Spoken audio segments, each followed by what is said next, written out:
বন্ধু চল চা খায়, ঠিক আছে? 7 জনের চল একটা চা খায়, ঠিক আছে? চল চল চল।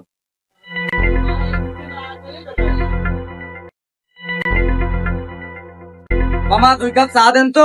আচ্ছা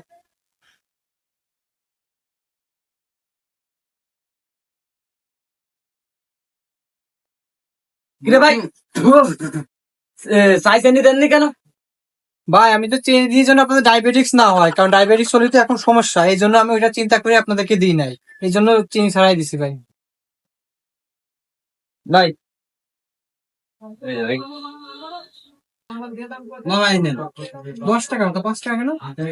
5 টাকা দিছি এই কারণে, কারণ আমি যদি 10 টাকা দিই তো আপনি আমাকে বড় লোক হয়ে যাবেন, আর বড় লোক হয়ে গেলে আপনি রাজনীতি করবেন, তখন তো আর আমাদের কথা আপনার মনে থাকবে না। না থাকলে আমি চাই না যে আমার জন্য একটা চায়ের দোকান মানে চল চল চল, এই চল।